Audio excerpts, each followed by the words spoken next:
So we've saved our biggest guest as the last guest on my last episode, and I mean biggest in height because this man is giant.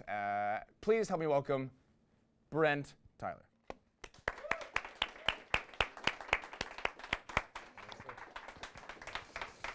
Now, Brent, you don't seem to me like a gambling man, but if you were going to bet money on my first question being how tall are you, how much would you bet?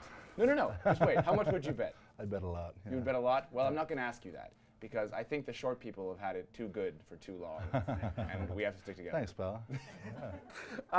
Now, you say you're self-taught, and I don't know. I've tried doing that. You're self-taught in music, Yeah. and I've tried self-teaching myself music, and I don't know if I'm a bad teacher or a bad student. Well, self-taught in the sense that it wasn't through like music lessons or anything. Yeah. I had a father that played guitar, and so I would sit in the living room and learn from him. So I was taught by my father, but self-taught in the sense that I didn't do it the traditional method. No, absolutely. I mean, Yeah. that's a whole other kind of teaching experience, and that's great.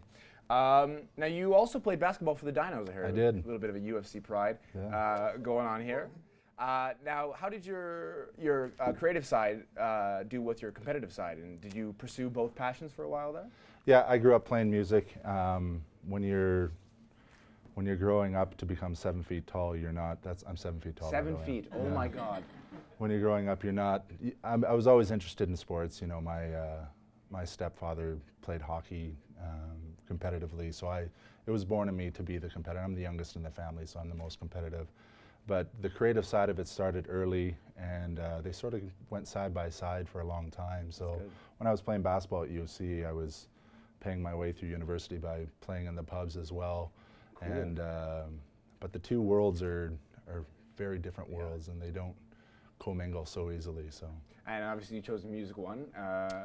Well, I chose the basketball, and then I had 4 knee surgeries and had to give up on the basketball. So then the music sort of, yeah. Well, speaking of injuries, there was I've heard there was a fairly serious injury you had when you were trying to catch a falling glass, and there was a worry about the whole music thing. But it seemed like you persevered, man. Yeah, I was washing a wine glass the next morning. Wink. And it slipped out of my hands, and I went to catch it, and I cut the tendon, cut a big chunk of the nerve out, and this is my strumming hand. So I used to play with a guitar pick all the time, and play really strummy style, but I can't really bend my thumb anymore.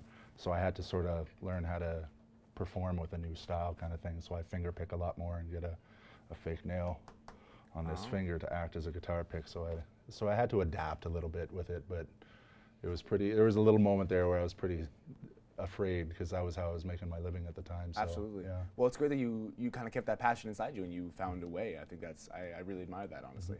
Cool. Well, we're really excited to hear you play, but I think we're just going to check in with Kristen here quickly, and then we will get Brent Tyler set up for some of his amazing songs.